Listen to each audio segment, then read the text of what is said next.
Has expired. I call the Honourable Clayton Cosgrove, 5-minute call. As others have said, I too pay due respect to those who passed away during the earthquakes, both those who were directly earthquake victims and also those who subsequently, through stress and other things, also are not with us.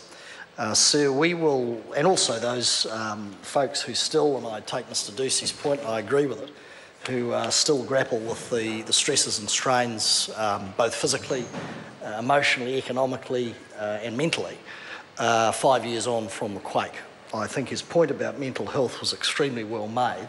It is, however, slightly disappointing that the government, even though Mr Ducey is right, cut the funding for that mental health support as it is needed, even though it is 5 years down the track. Sir, as my colleague Megan Woods and others have said, we will support this piece of legislation to Select Committee, and like others, we would want to see full and open scrutiny and the opportunity for as many Cantabrians and others, because there are smart people all over New Zealand, to participate in the process. We are disappointed that it is a truncated process. Now, I know the Minister will say it's 5 weeks. I think that is the dates. However, that doesn't take into account, of course, that the House rises on 9 December.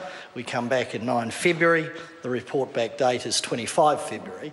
And for those people, generally it's a protocol in this House that, especially over pretty essential bills like this, that the Christmas period is a bit of a no-go zone, because people obviously are focusing on families and getting away and actually having a bit of time off, especially those in Canterbury. And generally we normally give extensions to cater for that, so people can either beforehand or after make a contribution. My colleague Megan Woods has proposed an extended period to the 24th of March. That should be no impediment to the government, because it still allows a report back period or enactment prior to the SERA legislation expiring. So I would just ask the Minister to consider that as we go through, that if he's genuine, I take him at his word that he wants, there is reference to public engagement, and of course we'd like to see how that is going to be practically manifest through this legislation. But if he is genuine and wanting Cantabrians to have as big a contribution as they can, then it would not be out of the ordinary, and we would cooperate to extend that report back period. If it's the case, we just want to do the usual, as we've had for a few years now in Christchurch, ram it through and pretend that that the government's listened to people and that sort of thing. Well, that will stand as it is. I'd also like to make a couple of comments on the Minister's powers. He retains very wide powers, as I think Dennis O'Rourke has alluded to, particularly in respect of compulsory acquisition and compensation for land. And I share Dennis O'Rourke's concern about that. Yes, there may well be a need for compulsory acquisition of land, of course, and under the Public Works Act and the various Transport Act, when that happens, there is proper appropriate mark-for-mark compensation. I've dealt with some transport cases when we're in government, and they're very diligent, I have to say, generally the transport folk, in ensuring that if a piece of land or an area or a dwelling is compulsorily acquired, that there is mark-for-mark, like-for-like market compensation. It does worry me, particularly with this Minister, that he's basically, he can make reference to the Public Works Act, but he can determine how many dollars are going to be. And I think that's inappropriate.